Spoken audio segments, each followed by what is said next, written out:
All right, thank you. I am David Dayen. I'm the executive editor of the American Prospect, and I take strong issue to Jesse's illusion that there is a winner-take-all dynamic in nonprofit journalism. Prospect.org, it's room for all of us. So it's great to be back here at a conference. I remember in 2017 when I went to the first one, the theme of the conference was, is there a concentration problem in the United States? Today, we are implicitly asking, can we solve the concentration problem in the United States? So we've obviously seen some moves there. This panel is entitled Antitrust Affects U.S. Industries. The previous panel focused, or was intended to focus, on the broader impact of consolidation on the U.S. economy. We're going to take a look at specific industries, and it wasn't really a surprise to me that when I checked in with the panelists, all of them decided, at least in part, to focus on the healthcare sector. That you can have 4 separate presentations about specific effects of consolidation in healthcare and have little to no overlap in the subject matter speaks both to the vastness of the healthcare sector at large and as well as the variety, the ingenuity, if you will, of the middlemen, conglomerates, monopolies, duopolies, and powerful actors in this sector. So it's a rich enough subject that may serve as a basis for a future issue of a certain policy magazine, so it's with great interest that I introduce this panel. I also do appreciate from Jesse setting the standard of absolutely merciless enforcement of the 5 to 7 minute rule on presentations. So let me start my clock as I introduce Thomas Wohlman, Associate Professor of Economics at the University of Chicago Booth School of Business and a Faculty Research Fellow at the National Bureau for Economic Research. And he will kick us off. Good morning. I want to say a few words this morning about my work on stealth consolidation, how it relates to the dialysis industry, and also related then briefly to the substantive legal standard that we apply under Section 7. So as many of you know, governments around the world require firms that are interested in merging typically to notify them in advance, and then wait, usually about 1 to 4 weeks, which gives the agencies time to evaluate the competitive aspects of these transactions prior to when they're completed. However, the vast majority of mergers are exempt from this process because they fall below certain size thresholds, which are set by law. These exemptions depend on, or can be traced back to legislation which was passed between about 1950, 1980. If you read the congressional record, you'll find that oftentimes they rely on an assumption that only big deals have important anti-competitive effects. Today, certainly we know that that's not true, at least not necessarily so. In many segmented industries or differentiated product markets, if you will, even a minor deal can result in a major change in market structure, ultimately firm behavior, and of course consumer welfare. Since 2000, the thresholds have increased sharply. Today, for example, if I wanted to acquire a closely competing, say, regional hospital for about $100 million, or a closely competing pharmaceutical product for about $400 million, I would typically not need to report that to the DOJ and the FTC in its incipiency. This is a potential problem if these non-reportable deals avoid detection by the agency because they slip past the staff, ultimately escape antitrust enforcement entirely. I'll illustrate this in the context of the U.S. dialysis industry, which treats patients with a loss of kidney function, commonly called end-stage renal disease. Patients require frequent treatments each week, and so oftentimes they can't travel more than about, say, 20 minutes or miles in any direction. So competition's a very local phenomenon here. The markets are small geographic units. Individual facilities can typically be purchased for around $4 million each. And as a result of that, regional chains, moderately sized ones, may be acquired without any notification to the FTC, which has de facto responsibility for policing these transactions. From about 1997 to 2017, there were about over 4,000 acquisitions of individual facilities. About half of those were not reported to the agencies because they fell below these statutory thresholds, or more precisely, were part of larger mergers which fell below the thresholds. So in this figure, I'll illustrate that this is a potential problem for enforcement. The unit of observation here will be a merger affected, or I should say a market affected by a merger. That is one where the target firm was operating prior to the transaction. On the x-axis, I'll plot the expected change in concentration that were to occur if the merger was completed without any enforcement action. And the y-axis, I'll just plot whether or not there was an enforcement action. For legibility here, I'm just going to bin the observations into equal size cells and then plot the averages along the axes. At first here, you can see I will restrict attention to markets that were affected by reportable mergers, ones that the FTC knew about in their incipiency. So if you shift attention to the all the way to the left, you can see the enforcement rate is exactly 0, where the expected concentration change is 0. Informally speaking, the government is now going out and harassing innocent aspects of transactions. They're letting them go through. You shift attention to the right, you can see that enforcement rates increase dramatically. At the extreme right, the line shows that in markets that will turn into a monopoly, the probability of enforcement approaches about 100% in the data. This is a, I believe, encouraging, flattering portrait of enforcement in this country. Now, recall that I've restricted attention here to reportable mergers only. Next, what I'll do is replicate this red line, but I'll do it for non-reportable mergers, ones that the FTC did not know about in their incipiency. I should highlight that if this blue line looks similar to the red line, there's no enforcement problem. Unfortunately, there's been basically no enforcement into non-reportable transactions. I don't think this is any necessarily a fault of the agency. It is simply unclear how they would know about these deals as they are occurring. Now, if you're thinking ahead, you might worry about what's happening in the bottom right-hand side of this figure. These are transactions which are likely to cause a large increase in concentration, but they are very unlikely to face, almost no likelihood of facing, an enforcement action. In most markets, you might worry that the price is going to go up afterwards. Here, that is typically not a concern because in the dialysis market, Medicare sets most prices. What you might think then is going to be the merger or margin of adjustment is, of course, quality. And you can see that in the data if you follow these transactions over time. You'll see quality is falling, most clearly evidenced by increasing hospitalization rates of the patients and decreasing survival rates. I want to highlight here that reportability does not in any way affect legality. The problem here is not the substantive standard under Section 7. The problem is 7A, just a procedural issue. But currently it's not at least completely being addressed. I want to highlight that also dialysis is in no way unique. This affects many industries outside of healthcare, outside of the service sector entirely. Also that although each of these mergers is individually comparatively small, together they're huge, on the order of about probably $30 to $50 billion each year. Various policy proposals are currently being contemplated here.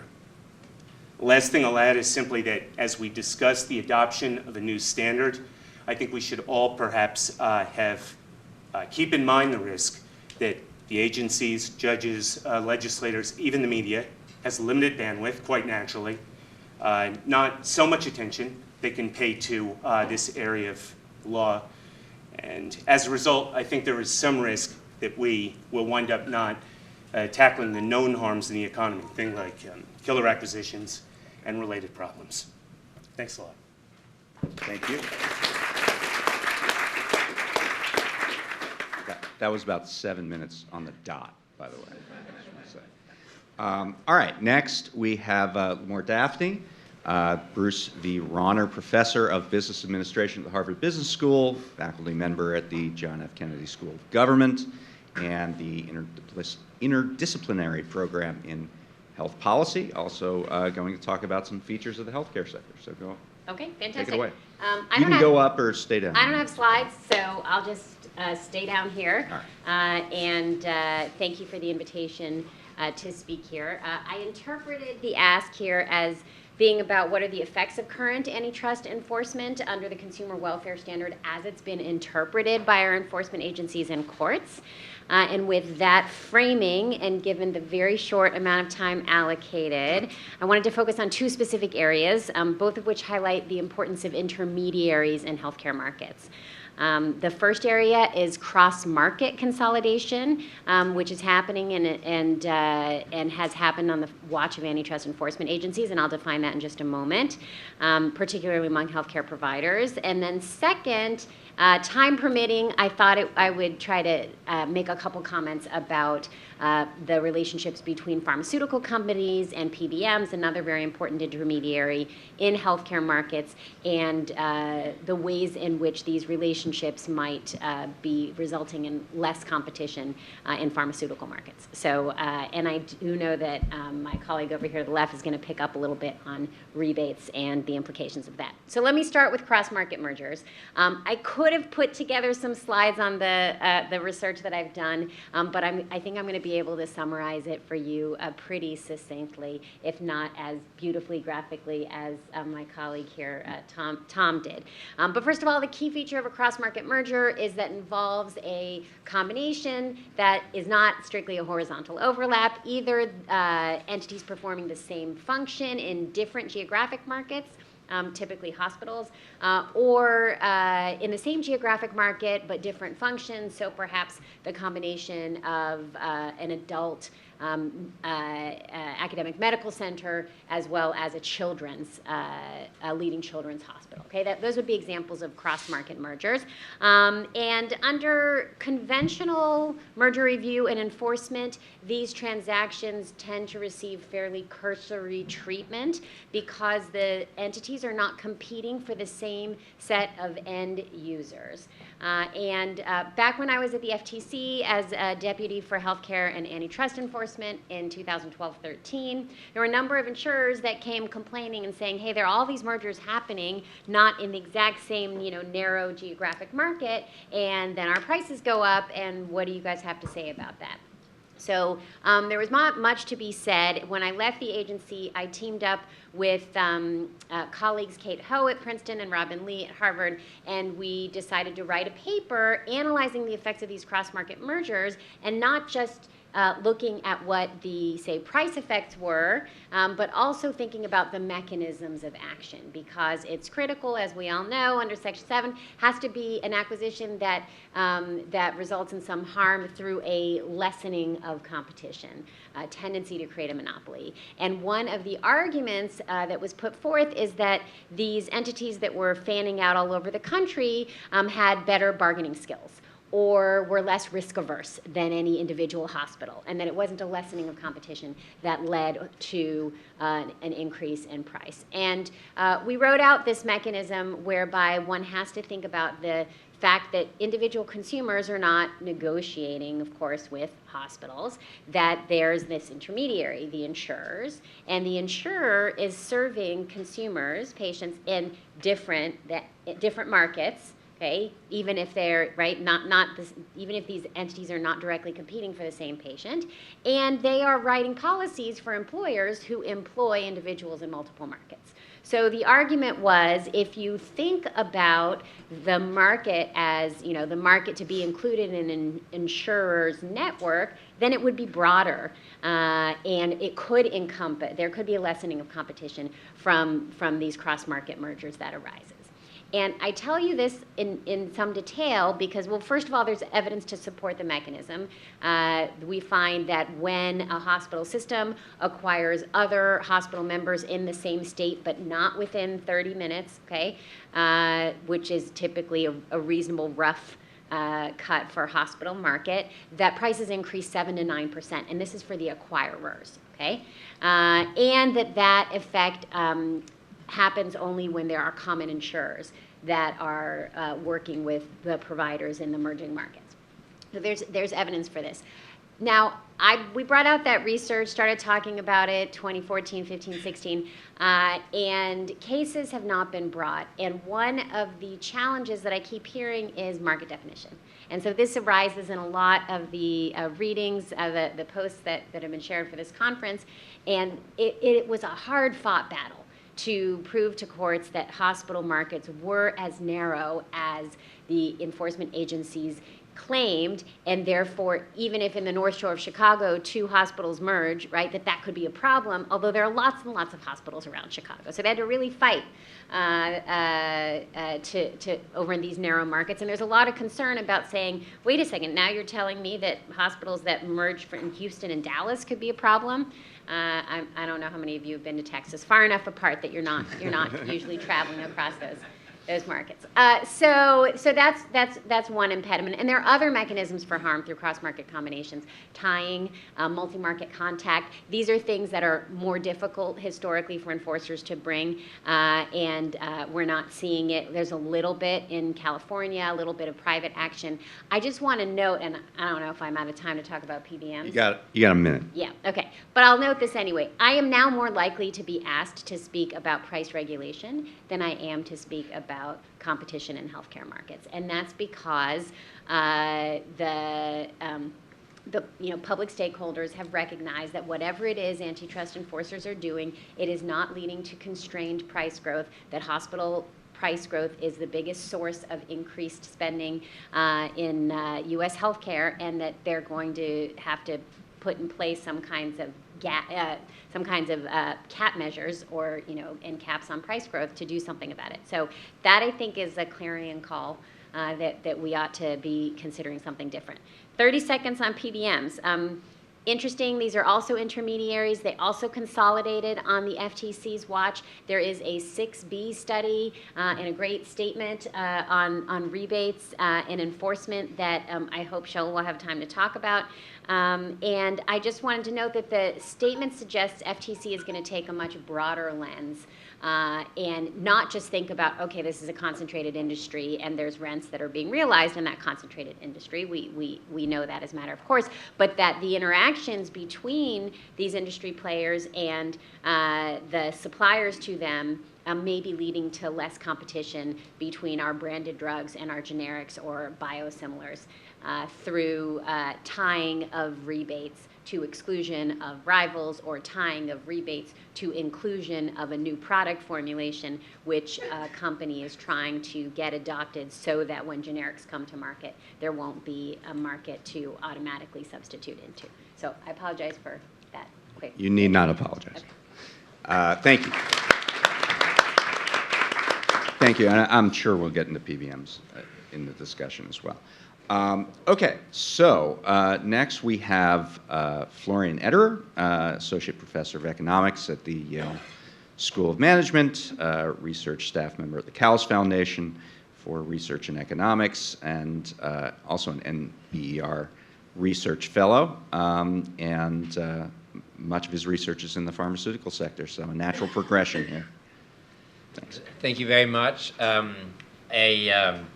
I want to speak about 2 specific industries which I've studied on some of my own work on killer acquisitions, but also on acquisitions of potential and nascent competitors. Now, the first one I want to focus on is pharmaceutical development, to keep with the theme of healthcare.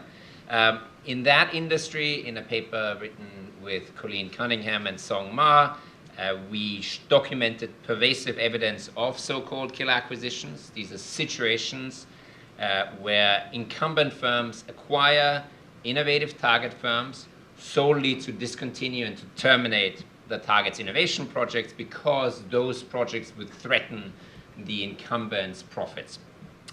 So you are preempting future rather than existing competition. Specifically in that paper, we showed that acquired drug projects of these innovative small startups are between 30 to 50% less likely to be developed when they overlap with the acquirer's existing product portfolio. So when the acquirer has a similar drug that does similar things to the target firm's drug, and that gets acquired, then it's less likely to be developed. And that's particularly the case when the acquirer's market power is large because of weak existing competition or also very distant patent expiration. So in that paper, not only did we show that there's less development, but these types of acquisitions are quite pervasive. We have estimates that are quite conservative that estimate that somewhere between 5 to 7% of all acquisitions in pharmaceutical development are killer acquisitions. So depending on what your political persuasion is or your antitrust persuasion is, 5% is very little or 5% is a lot. But that amounts to about 45 to 50 killer acquisitions per year. And that number has been slightly, though not significantly, rising. Now, why are these acquisitions occurring? It's related to some of the work that Tom has done also together with Tom Barrios. Namely, these kill acquisitions disproportionately occur just below the merger reporting threshold, so they escape antitrust scrutiny through stealth consolidation. Nonetheless, they are quite important. We have estimates that they are as important, if not more important, than pay for delay, which has been very much been on the agenda for antitrust, specifically in pharmaceuticals. But killer acquisitions are not only difficult to spot in pharmaceuticals because some of them fly under the radar, but also because you need great data before and after acquisitions. You need clear market delineations. That's relatively easy to do actually for pharmaceuticals. It's not so easy to do for many, many other sectors. So while our evidence comes entirely from pharmaceuticals, there's plenty of anecdotes that people have relayed to me over the years and that I also trot out in presentations that this is occurring in many other sectors. But what is made very, very difficult here is that these are acquisitions of future competitors, not existing competitors. So that brings an additional burden here that you have to prove harm in a court. It's also very difficult because it's, of course, a win-win scenario for the acquirer and the target. And the startup founders walk away with a big payoff here. They have no intention of suing. That they're perfectly happy, in a sense, to suicide their project because they're getting paid for it. So I should also stress that these kill acquisitions are only the most egregious form of harm to future competition. There can be also situations where the acquirer buys the future competitor and kills its own innovative effort, the so-called reverse kill acquisition that Christina Cafara and Tom Valetti and Greg Crawford have written about. Or it could be just a situation where the acquirer buys the product and just stops improving it. If there's a quality aspect to it, you can think of acquisitions like Intuit purchasing Mint and essentially not doing anything with it for the next 8 years. Or the acquirer develops the target's product but uses the less competitive multi-product pricing rather than having head-to-head competition on this. And that naturally leads me to another sector, which I always get asked about when I talk about killer acquisitions, which is, of course, the tech sector, where I don't think vanilla killer acquisitions are as much of an issue, although there's certainly instances like Facebook buying TBH and essentially shutting it down 9 months later, or Apple buying Dark Sky and essentially discontinuing it, and unclear whether much of these capabilities have been translated into other web apps. But on a more systematic basis, in work with Bruno Pellegrino, I've shown that there's been a very, very large secular change in how startups grow. So in the early 1990s, 90% of VC-backed startup exits were IPOs, and only 10% were acquisitions. If you look at it today, and I document that in a recent paper forthcoming in the AAPNP, that ratio is completely reversed. So it's literally 90% of VC-backed startups are now occurring through acquisitions, often to strategic players, and only 10% are going to IPOs. And what's driving this? Well, it's mostly driven by tech acquisitions. And what we also document in that paper, that big tech companies are increasingly insulated from competition if you look at how they describe their products and how similar their products are to other competitors. So they've always been very unique in the types of products that they offer, but they've also become increasingly unique, and uniqueness is good because you're offering great services to your consumers, but unique also means that you're facing no competition, essentially. And that trend towards decreasing competition or insulation from competition has very much been in line also with increased acquisition activity.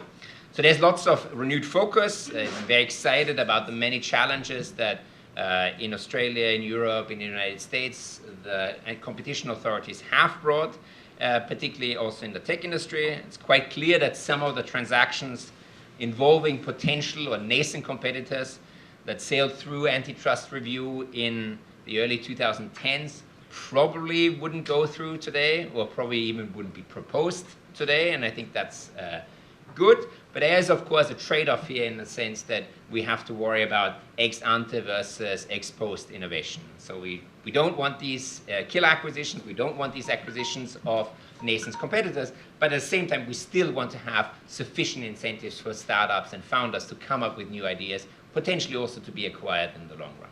Thank you.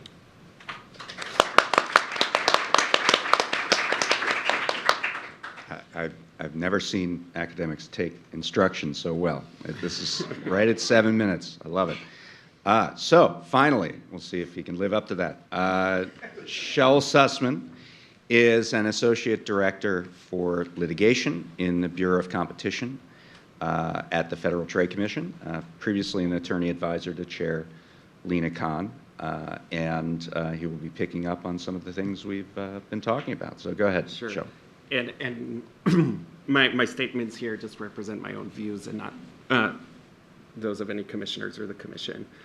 So really, I'm going to pick up kind of where other panelists left and talk about our recent PBM rebate statement that the commission issued a few months ago, and another case that we have brought also last year involving crop protections, but I think has a lot of implications for how we're thinking about rebating strategies.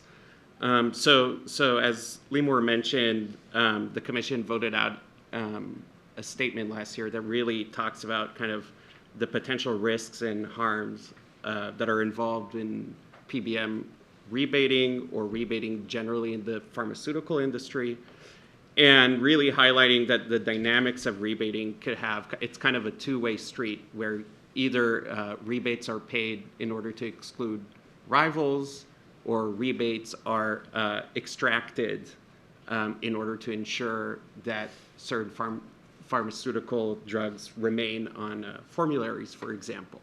The same dynamic is kind of something that's playing out in a case we brought in North Carolina that against Corteva and Syngenta. In that case, we are alleging that both companies essentially paid rebates to distributors to prevent the emergence of other crop protection rivals that were kind of generic, right? So there were expirations of patents and there were payments, allegedly rebates kind of paid in order to exclude those rivals from entering the market. So I think Limor mentioned this earlier, or Florian, but there's also kind of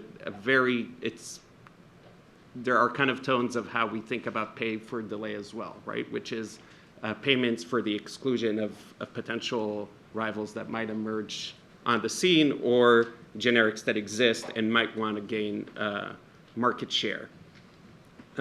So this is an area of focus for the commission, and an area where we are certainly looking to expand our enforcement efforts, whether it is in the pharmaceutical industry or just writ large, when it comes to rebating practices.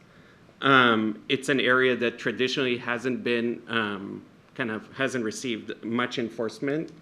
But what I find very interesting about these kind of rebating practices, and Section 3 in particular, is kind of tracing the history of Section 3 of the Clayton Act and what makes it, in my mind, unique and very exciting, which is its emergence, or kind of the fact that it was passed in order to cabin the application of the rule of reason to rebating and other exclusionary payment practices in 1914. And I think that also kind of dovetails to the broader kind of conversation we're having here today about moving beyond the consumer welfare standard or changing the consumer welfare standard. And one of I think the hallmark features we can all agree when we talk about consumer welfare is also kind of the prevalence of the rule of reason in our analysis of conduct, and really I would say almost a collapsing of all the various antitrust statutes onto this idea of a burden-shifting rule of reason analysis. So Iona mentioned the revival of Section 8 and the cases that DOJ is bringing right now in that area or settling. And one of the hallmarks of Section 8, again, it's not a rule of reason analysis. It's a very straightforward application mandated by the Clayton Act. Section 7 as well, I think this is another area where the guidelines, when they arrive, but I think also our enforcement actions really try to emphasize that Section 7 is a different standard than the rule of reason. It's an incipiency standard, so that's kind of, I think, another vector. But Section 3 in particular, I think, is really interesting because the language of Section 3 and the way that the Supreme Court applied Section 3 in the 1920s and into the late 1940s is really what brought about the modern application of Section 7 in the 1950 amendments. So this language that we use now kind of almost in many jurisdictions across the world, right? This may substantially lessen competition was language that was really brought from Section 3 because Congress was kind of happy with the way the Supreme Court was applying that language in Section 3 cases.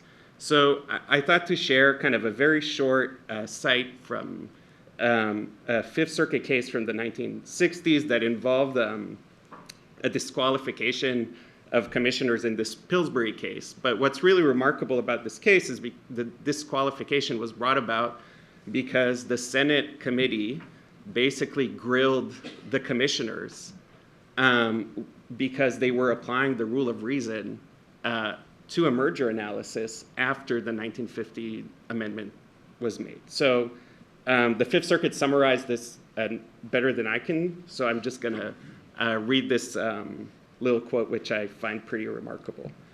When Chairman Howry appeared before the Senate committee on June 1st, 1955, he met a barrage of questioning by the members of the committee, challenging his views on the requirements of Section 7 and the application of the doctrine announced by the Supreme Court in the standard section case, a Section 3 case, to Section 7 proceeding. A number of the members of the committee challenged the correctness of his and the commission's position in holding that a mere showing of a substantial increase in the share of market after a merger would not be sufficient to satisfy the requirement of Section 7, of a showing that the effect of such acquisition may be substantially to lessen competition. Much of the questioning criticized the petitioner here is that the nature of the questions and the comments by members of the committee in which they forcefully expressed their own opinions that the per se doctrine should apply and that it was the intent of Congress that it should apply. And then they go and basically go through the entire record, and you see question after question of senators not criticizing the outcome of the case because the commission condemned the acquisition, but the fact that they're willing to entertain so much evidence and basically to weigh that evidence of the purported efficiencies or benefit of the merger. And I think I want to bring it back to kind of our conversation about like enforcement moving forward. And I think one of the the interesting aspects of Section 3 and Section 7 is really this deliberate choice that was made by Congress to have a more truncated approach to certain types of conduct, whether it's exclusive dealings or mergers, and a very clear recognition that there might be a trade-off, a welfare trade-off, in making that kind of truncated analysis. I think Frankfurter's opinion, again, in the standard station case, makes that point very explicitly by saying, there might be benefits, there might be efficiencies, but it is the intent of Congress to really have an efficient and speedy kind of analysis and to try to prohibit this conduct. All right, thank you.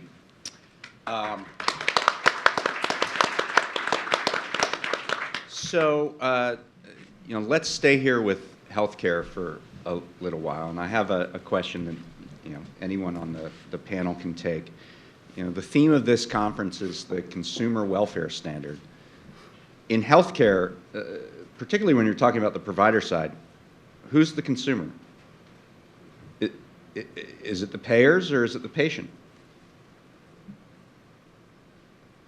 I mean, I can chime in. I like to call them compound consumers, and that's the patient as well as the payer, who could be the plan sponsor, the employer.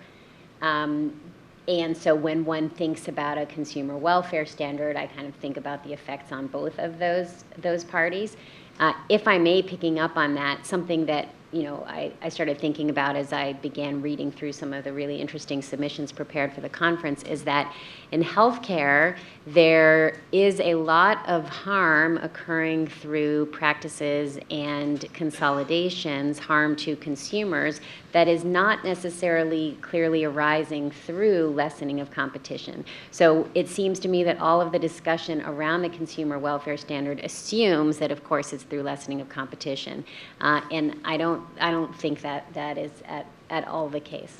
Well, I mean, it seems like it is a very different consideration if you're talking about one set of actors being the consumer or the other. I mean, as you say, there are and you rightly bring up the question of where the harms arise from. But harm to an insurance company, that would seem to be harm to their profits. Harm to a guy with a broken leg is a far different type of harm. Yeah, so I think an interesting place we could see this is the recent discussion over insulin pricing. Okay? Mm-hmm. So in that case, the manufacturers, until very recently, had extremely high insulin prices, and they paid very large rebates to the intermediaries, the PBMs, and then individuals who had cost sharing based on a fractional list price paid a lot more for their insulin than they would otherwise have paid.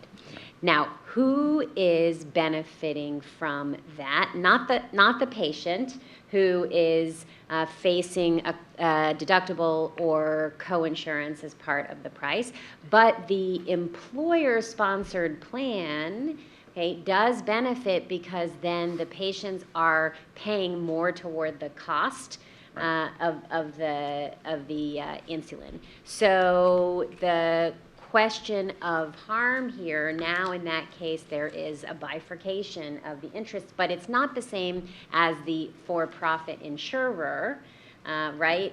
Because this is the employer who is to some degree aligned with the employer competing for employees. Right.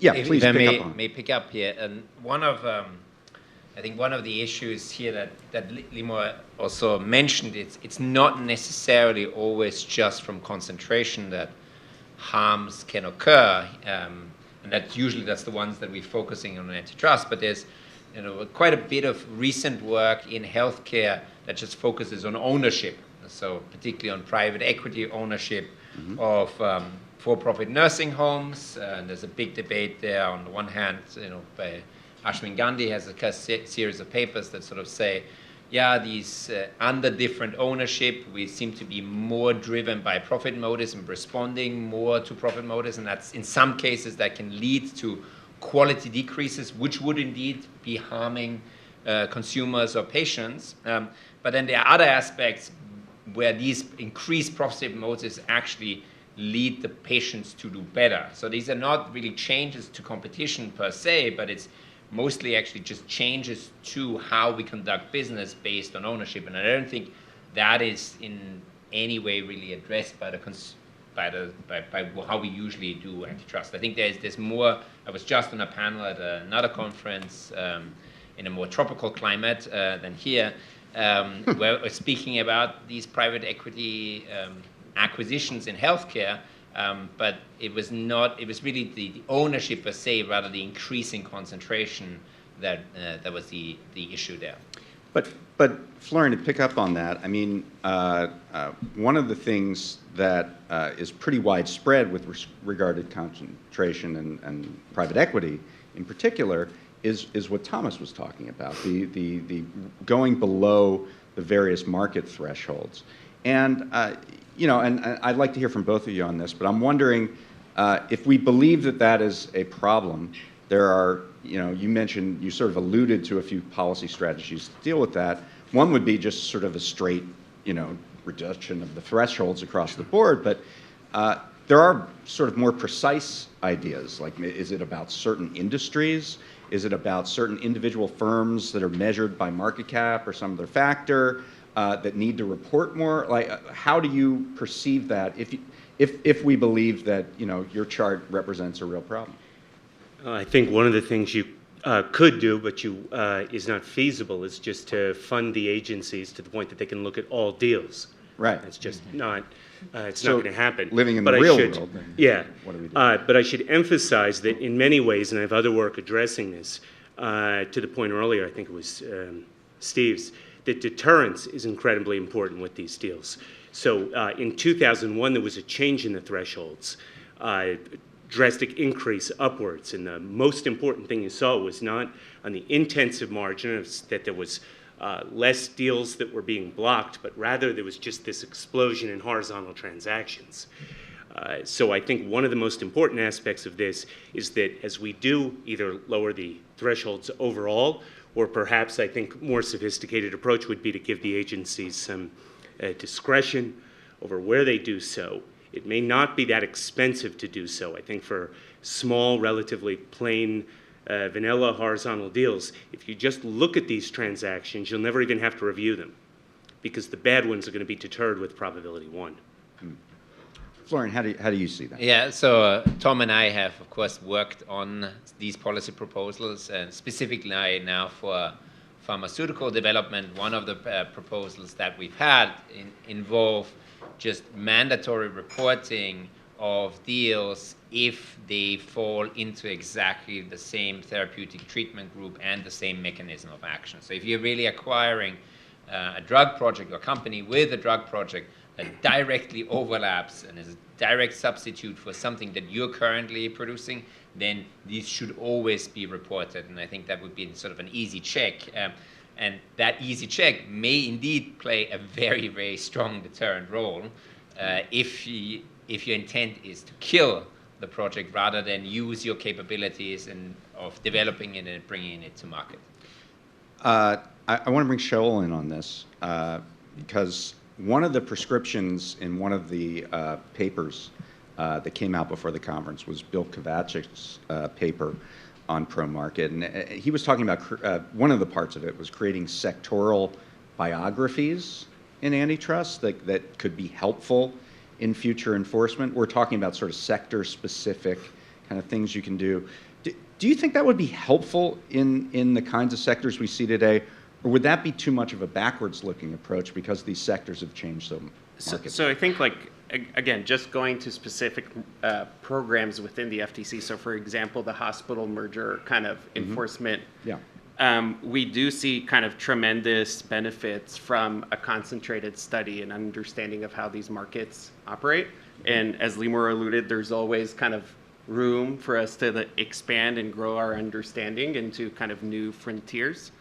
But I also think that allows us to, when we are thinking about those mergers, to kind of look at the bread and butter harms, but also things like we've done last year where, we ultimately didn't bring the challenge with those claims because there was no majority of the commission, but was to challenge the acquisition also because it lessened competition among labor, among nurses, for example, that operate in that operated the hospital. So I think there is tremendous benefit because it allows you to bring a lot of that knowledge into an investigation and kind of build on it to expand.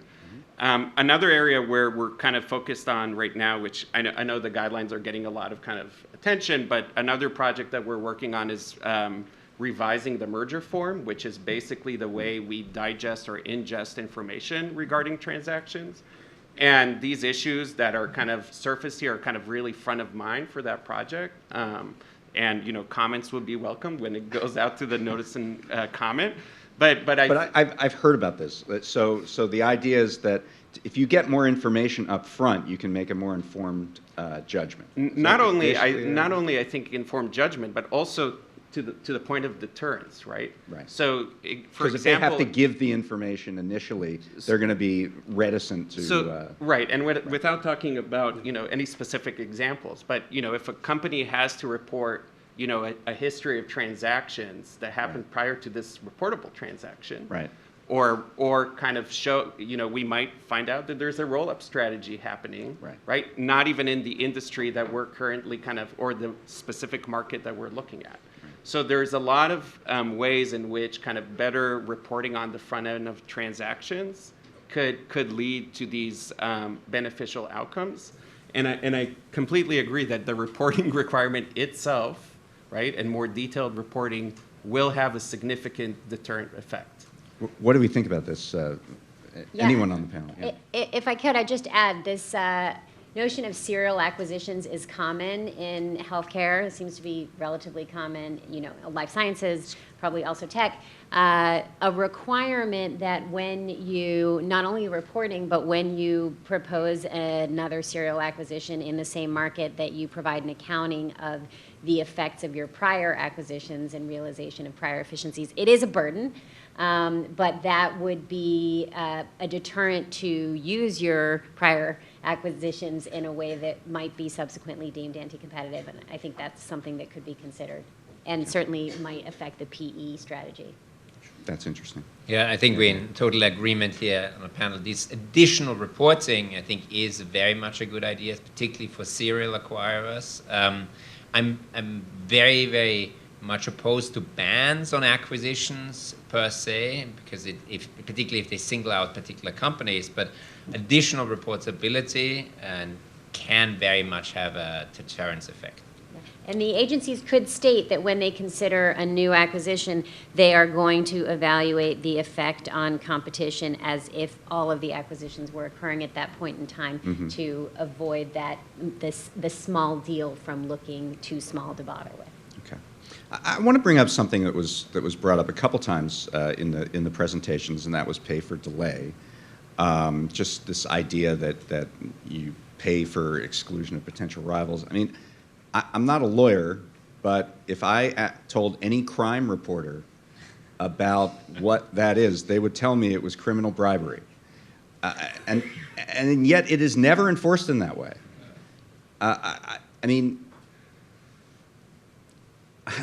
I don't even know what the question I'm asking, but that seems just broadly obvious. And Lamore, you were talking about sort of ways in which this goes beyond antitrust. You mean reverse payment settlement? I mean, you talk about ways which just goes beyond antitrust. I mean, it seems to me fairly clear, and I wonder why it isn't really addressed in that format. Congress chose not to legislate, right? And the Supreme Court ruled that it's rule of reason, and that's where we're stuck. I mean, we could ask if the audience has a different interpretation of it. We should probably ask Carl maybe what he thinks on this. Beyond that, I mean, it continues to sometimes be introduced that beyond paying. So the problem is Congress, though, is what you're saying. You're saying the problem is or the Supreme we Court. need more legislation. Or the Supreme Court. Yeah. Right. So I'll just say that I think it's a really valid question to ask, right? Like if there was a straight up kind of market allocation agreement, right? Like meeting in a room and saying you take that part of the market or you don't show up on this day, and we're gonna. I don't see a functional difference. So I think this is ultimately right an area for us to think about, right? Which is whether our focus in antitrust analysis is on the outcomes versus how the companies got there, right? So if they did that, right? If there was that meeting in the room, I think the answer would be pretty straightforward. But if they are able to, for example, leverage various other mechanisms, for example, rebating strategies, intermediaries, et cetera, right? The fact that they affected the same result by using kind of a vertical restraint instead of a horizontal restraint leads us to a different outcome about kind of the severity of the conduct, even if it is identical in outcome. So I think that's something we should really think about, whether kind of the focus should be on the outcome and the harms or on the methodology of achieving it, the harm.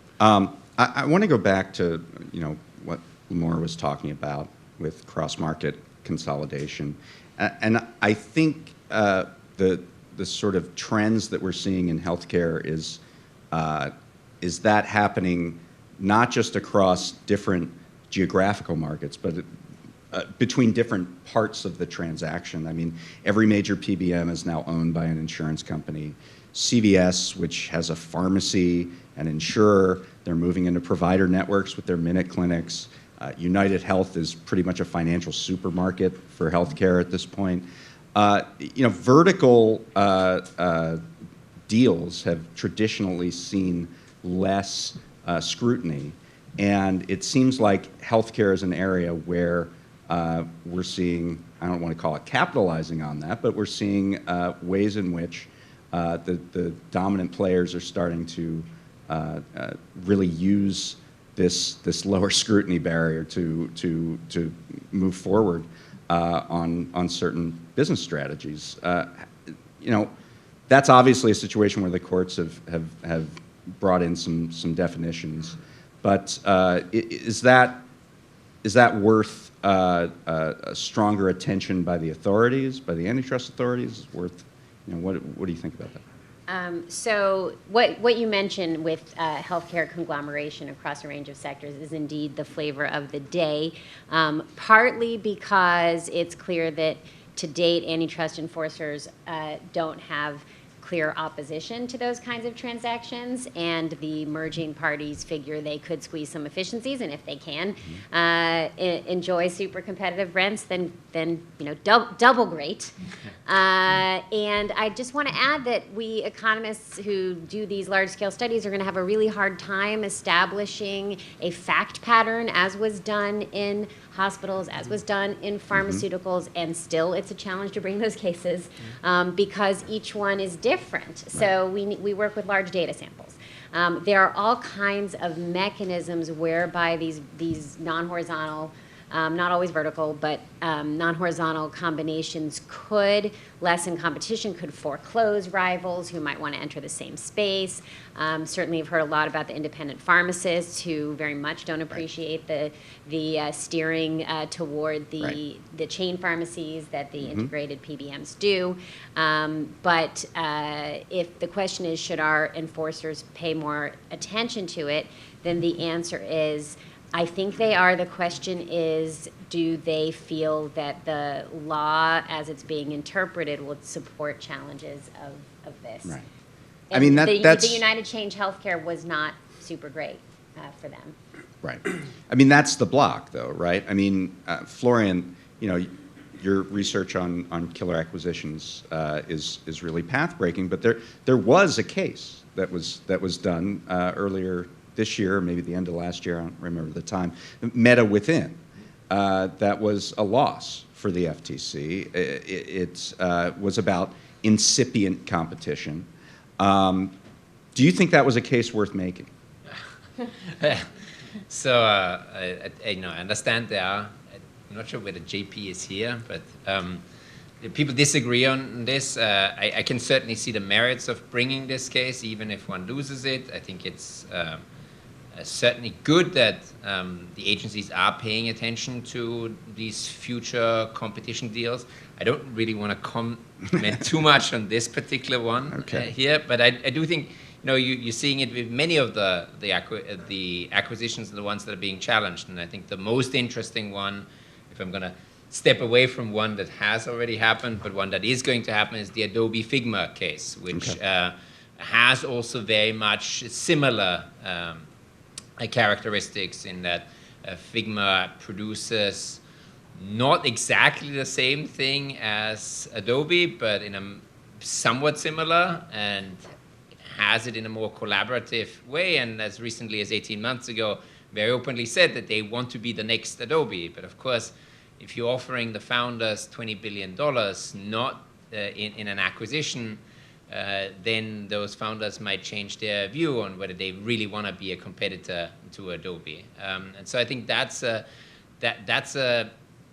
for good reasons, the Europeans and also I'm sure the US will bring challenges to that deal and will investigate that deal, whether it unlocks great efficiencies between the product suite that Adobe already has and the collaborative features that Figma can bring. I think we will see. But it's certainly good that we're looking at these deals in greater detail. Now, I want to continue a little bit on what Limor said also on the vertical transactions, is that what the DOJ currently is doing with the Google Ad Stack, with the Google Ad Tech case, is also to some extent a vertical challenge, because we're sort of looking at the entire chain of digital advertising where Google is alleged to have exerted or exploited its market power. So it's not just happening, I think, in healthcare, but it's also, we're bringing these types of challenges in tech as well. Mm-hmm. Thomas, I want to bring you in. Some of the stuff Florian was doing in his presentation around exit strategy seems like very pernicious. The complete flip of where startup exits go. And I imagine that a good bit of those are either non-reportable or not wanting to be reportable on both sides. I mean, it seems like a difficulty for regulatory policy to deal with willing suiciders. And I'm just wondering how that plays into sort of your thinking around this. I think it is very difficult to deal with without a major change in policy. I think to this point, most of the, for example, discussion about technology mergers, usually when people talk of tech or big tech like Florian did before, I think he's using it oftentimes as a shorthand for consumer-facing technology.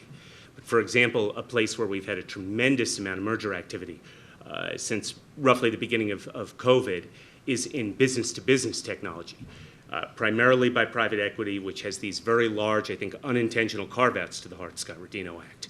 So there, we're talking about maybe an order of magnitude larger than what's being covered in the consumer technology realm.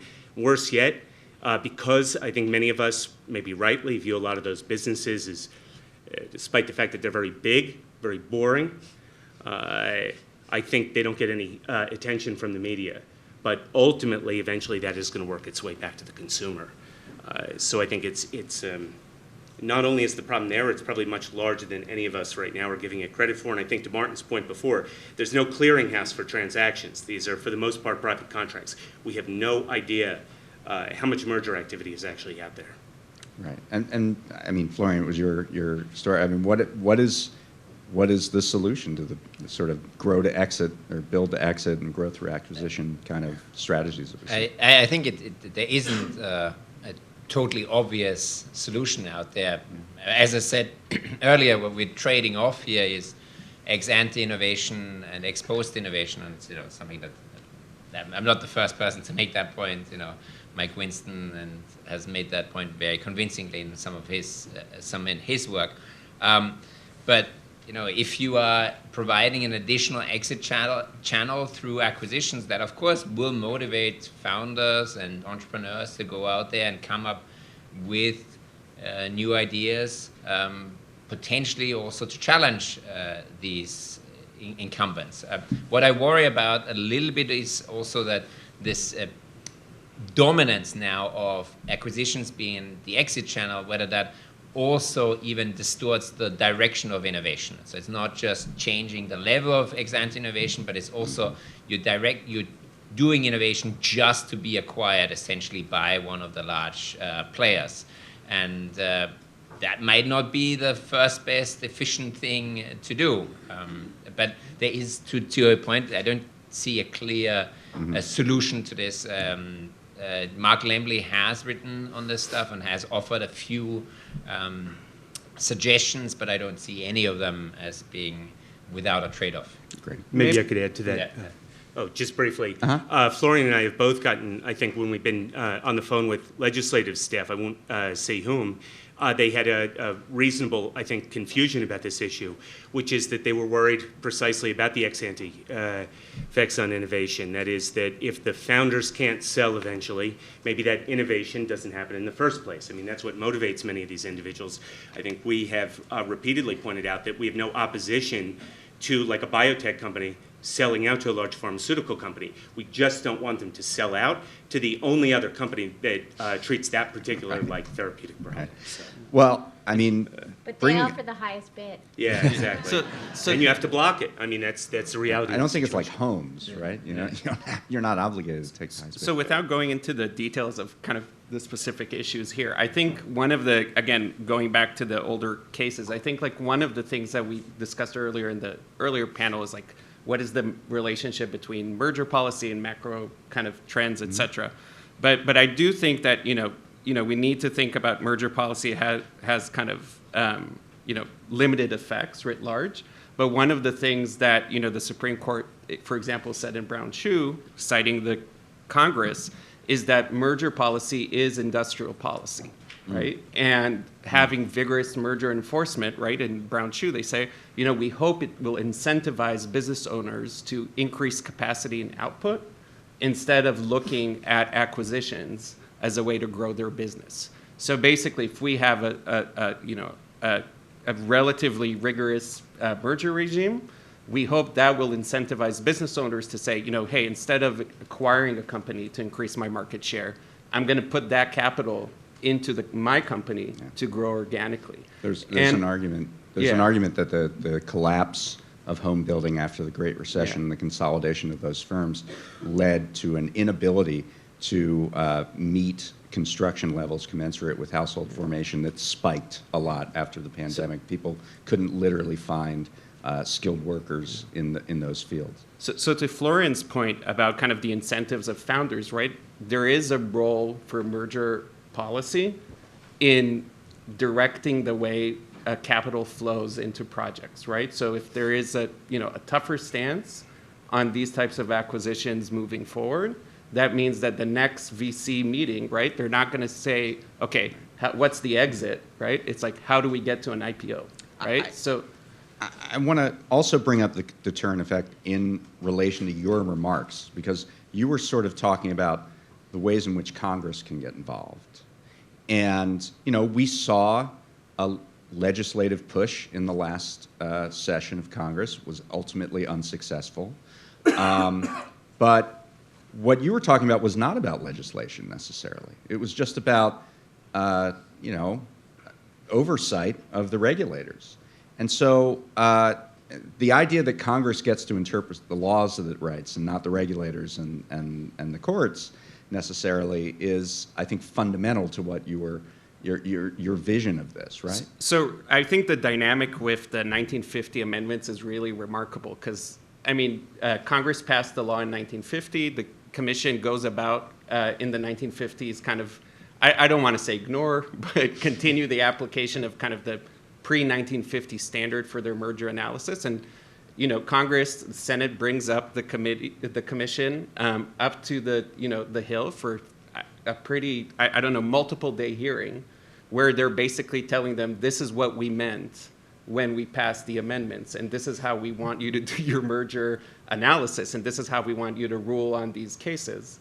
And what's remarkable is that so many of the themes that the senators brought up in that 1955 hearing are then evident in the way the Supreme Court interprets Section 7, both in the DuPont case in 1957, and after that in Brown Shoe and in Philadelphia National Bank. And in fact, both in Brown Shoe and Philadelphia National Bank, the majority cites directly to this analogy between Section 3 and Section 7, and that they are instructed by Congress to take what they did in standard stations, and that's how we have the structural presumption, right? It's basically a birth of that congressional oversight. So if instead of you being at the FTC, you were an aide in Congress, how would you recommend that Congress gets involved?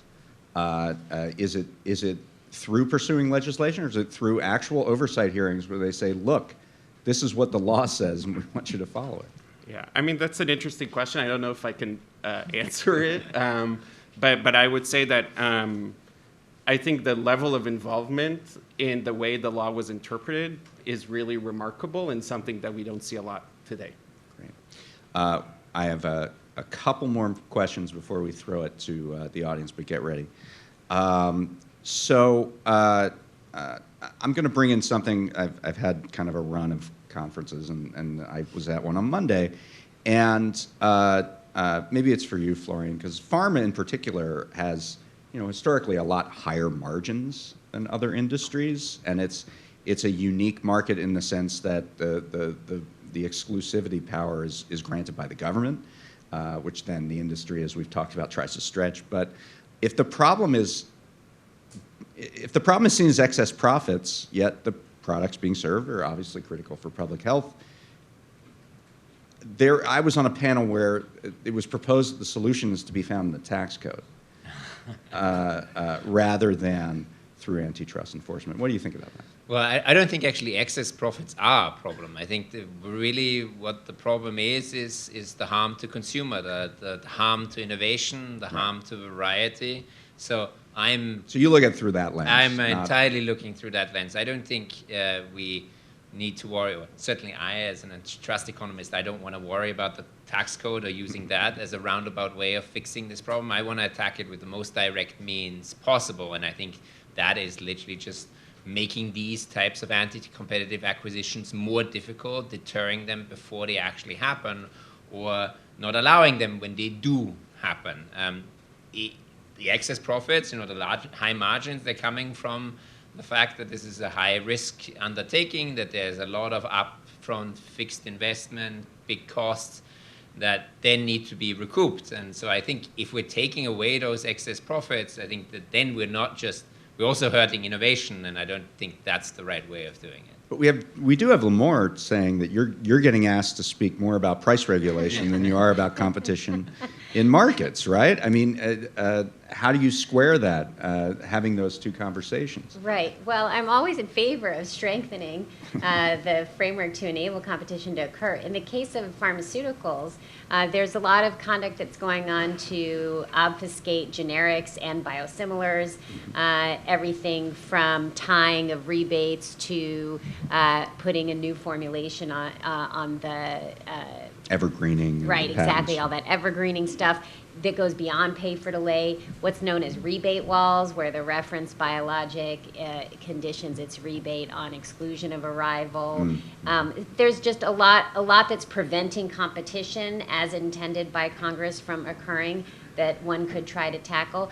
But as I said with the provider services, certainly we're seeing interest in price regulation of pharmaceuticals because the Inflation Reduction Act did pass this important Medicare price negotiation provision, which will allow, starting in, I think it's a 3 years. Okay. Drugs that do not have any alternative source to face a negotiated price. Yeah. Only right. for Medicare. Yeah. Thanks. I want to bring in folks in the audience. So is there a floating mic? Okay. Why don't we go down here to start? Hello, my name is Gabriele Bortolotti. I'm a graduate student in public policy at the University of Chicago. And I want to ask a question to Professor Wallman about the dialysis market. It's an industry that I've looked into recently. And it seems strange that, there's a trend in consolidation that got to like two major firms, DaVita and Fresenius, that have got 85% of the market. And all their profits come from 10% of their patients, which are the commercial one, for which they charge twice or 3 times more than their like smaller competitors. So how did you get here? It seems to me a very low-hanging fruit, right? So maybe you mentioned deterrence or like a budget increase, but maybe could we think about maybe like double standards for certain kind of industries? Like healthcare directly affect lives of people, right? Like could we lower the threshold for certain industry, or this is a slippery slope? And if so, like how can we actually enforce deterrence without increasing the budget of the agencies? Thank you. I think if you take away anything from that main table that I showed, it's that you would have solved basically all of this if you just gave the agency a little bit of flexibility. And in an industry where you might think there's going to be a problem because the facilities are valued at $4 million because the markets are small and so forth, you would eliminate probably, forget what the number I have is, but something like 78, 80, 82% of all the harm that would have happened with a relatively small amount of money. So I think there's, in this case, this isn't going to be true in every industry, there's a very simple solution to the problem, which I think is just to adjust the thresholds, which is going to require more funding, but maybe not much. Right. Okay. Over here.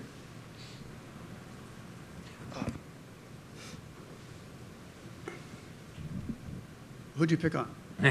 Yeah, go ahead.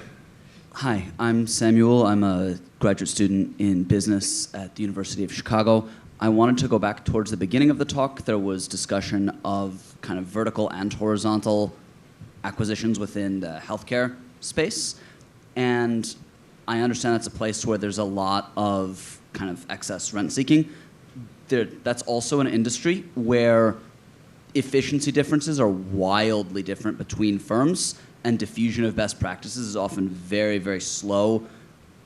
Doctors take a long time to get up to date, so there's arguments that say lumping everything together, making more national firms can transmit information better, can transmit technology and best practices better. How do you think about kind of disentangling excess rent seeking from just making a very split up and inefficient industry more consolidated and more efficient? Who wants to take that? Yeah, I mean, I can try to take a stab at it. It's a difficult question. Something I would just note is that the degree of concentration in the acquirers industry matters for whether any efficiencies that are realized are passed through, and that's not unimportant because that's kind of a known potential effect, and there is a lot of unknown potential effects. And I'll just throw one out there. Say if a large insurer is acquiring a bunch of physician practices that maybe aren't so well run, and they improve the way they run them, and they face an uncompetitive downstream market, they pocket that. That might not be harmful. But then what if they also ensure through the physicians that they employ that physicians are referring internally only to their own other ancillary facilities, thereby foreclosing rivals from competing in the ambulatory surgery market, and so forth and so forth. So I would just say the degree of competition in adjacent markets and in the downstream insurance market is going to matter for the long-term effects on consumers, whether they're compound or not. Sorry. Yeah, I think one of for me, the most revealing or eye-opening experiences of writing that killer acquisitions paper is that we actually went in expecting that, there's this strong presumption that acquisitions by larger incumbents of smaller pharmaceutical development companies is actually very beneficial because the larger players, the acquirers, have all this expertise with the FDA and pushing these products through. And then finding that it wasn't just that the overlap in the acquirer drastically reduced eventual development rates, and I think that's really the key takeaway from our paper. But there's this sort of other side aspect of it, like these acquisitions, even on average, even if they're not involving overlap, they're not really increasing the development rates of these companies of bringing these projects to market. So I'd say I slightly changed my prior on this too, is that it's not clear that these efficiencies that everybody claimed were there are really there in pharmaceutical development. Maybe I'll just add go ahead. one more point kind of from a legal perspective and not specific to your example. I think, again, going back to the Section 3 exclusive dealing kind of framework, right? In the opinion of the court in this Standard Station case, right, the Justice Frankfurter acknowledges that there could be, significant efficiencies as a result of vertical integration, and in fact, he even credits those efficiencies. But what he says ultimately is that Congress erred on the side of establishing or ensuring medium and long-term competition, as opposed to kind of a short-term purported efficiency that an exclusive arrangement might bring. So this is kind of, I think, like another thing to think about, which is there might be more immediate efficiencies that might even materialize. I mean, I don't know where we are on the economics of this and the facts, but there is also the realization that now you're closing a sector, right, or a specific area of the economy from competitors challenging the incumbent and innovating to win over kind of that business. All right, did you want to? You do need a mic. You do. You have one right next to you. Wonderful. Oliver Hart, Harvard. This is a question for Florian and Thomas, I think. It's about these killer acquisitions. So if you look at the literature on founders and venture capital, I mean, you find that the allocation of control in these deals seems to be very important and very much contested, bargained over. And, you know, sometimes entrepreneurs have a lot of control, sometimes not. One of the reasons I think they want control is in order to prevent the company being sold before they think it should, when they're still interested in further exploring their ideas, pursuing their vision. So I'm just curious whether the acquisitions you looked at are ones, or the killer ones, are ones where the investors have control as opposed to the entrepreneurs. Or just to build on that, you know, do entrepreneurs have other things they care about than just this big payout? I would like to think they do, but I'd be interested in your take. Yeah, I think it's a great question, and it's something that we thought about. Most of the transactions that we look at are ones where it's really just the investors that are in charge and no longer really the founder. However, one of the lawsuits that are currently ongoing indeed involve one of the founders who felt aggrieved by the fact that the drug that he thought was going to be developed after the acquisition by an acquirer was not being developed, and then still had some control rights, and felt like that he was being shortchanged in that, and it then brought a dispute in this, and so that's currently ongoing. I completely agree that it's not just monetary payoffs that are motivating this. In some cases, it can even go the other direction. So in work that David Schaffstein never published, but it certainly influenced me, he showed that the type of pharmaceutical development that occurs when the founders stay in charge is that these pharmaceutical development companies that stay independent persist longer, and sometimes maybe even inefficiently persist longer, because they may not have the direct profit payoff, but may nonetheless result in products that then are beneficial for consumers. But most of our transactions are really ones where it's the investors in charge and the founder doesn't have any rights after that transaction. Thomas, you want Perfect. to jump in? Okay. Let's go over here. Yeah, look, to get down to where the problem is, it seems pretty clear that the problem is the courts. Okay, and so the question is how to prioritize efforts in order to get the courts to change. And that includes taking losses. I mean, Carl's sitting next to me. It took 15 years from the first pay for delay case until the Supreme Court did the rule of reason rather than the quick look or the per se rule. Okay, so the question is priorities, and I think that's the priorities for the agencies as well. I mean, frankly, I don't think telling Clarence Thomas and Neil Gorsuch that brown shoe is the ruling precedent is going to make a heck of a lot of difference. I think Clarence Thomas knew quite well when he wrote Baker Hughes that he was undoing brown shoe and Philadelphia National Bank. So I don't really see that the priority is repeating what Justice Frankfurter said in Section 3 or what brown shoe said. The priority ought to be bringing strong cases, getting out the damn merger guidelines so that there's some guidance out there, and bringing strong cases. And what worries me, frankly, as I'm saying this, is, yeah, there's a lot going on at the FTC. Maybe you're spread a little bit too thin. Maybe you got to finish some of those papers that you started, as we academics would like to put it. Can I slightly reorient that question? Because Eleanor Fox had one of these papers at at ProMarket that talked about Congress's role in counteracting the courts. Congress can repeal SCOTUS decisions that they think don't match the legislative intent. What role is there for Congress to say, we didn't think Trinco was right and we should reverse it?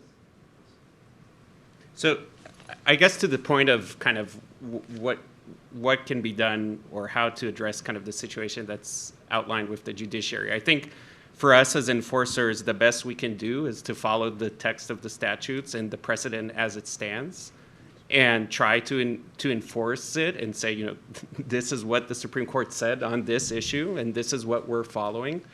There might be kind of a ultimate decision there to reverse the precedent, right? There could be a decision on Section 3, for example, that reverses 110 years of Supreme Court precedent. That might happen, but I don't think that should deter us from bringing those cases. And I think just for the example of Section 3, which is this crop protection case I mentioned in North Carolina, I think there is a question whether, when a generalist judge is going to be confronted with Section 3, says the text of the statute is extremely clear about what is allowed and what is prohibited.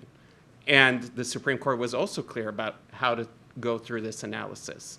So, there is an open question there whether a district court judge will say, I'm thinking about, 3 years down the line, is the Supreme Court going to reverse all of this case law and say it's no longer valid? It might happen or it might not, but I would say that one of the benefits of bringing cases that are not completely tethered to rule of reason analysis is that you're confronting the judge face on with a very bright line rule, and they will have to decide whether to follow it or not. And we will see what happens in this case. So I'm very curious to see what the outcome is, but I'm very excited about this because I think for most generalist judges, they typically follow the language of the statute and what the Supreme Court said on that statute. And hopefully that will happen here as well. I think there's time for maybe one more question. All right, I'm going to go here.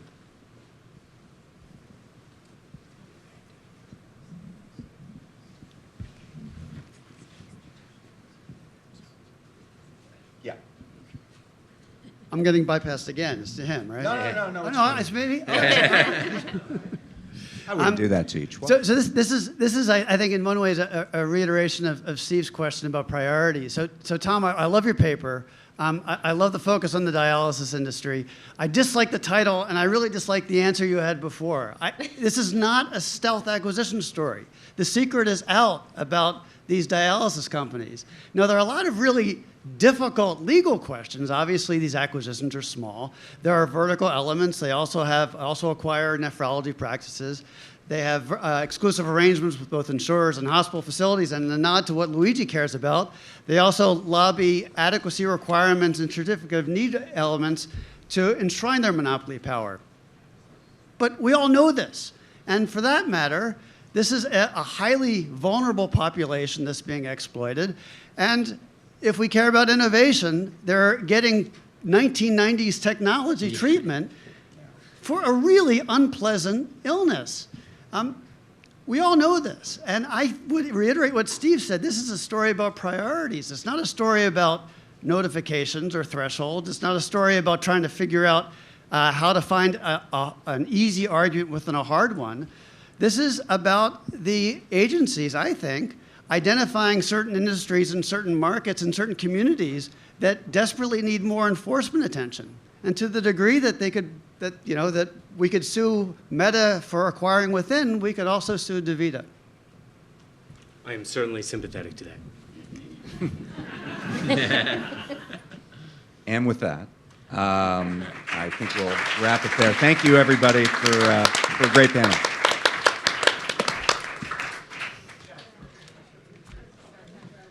It was great. Thanks a lot. Yeah, this is terrific.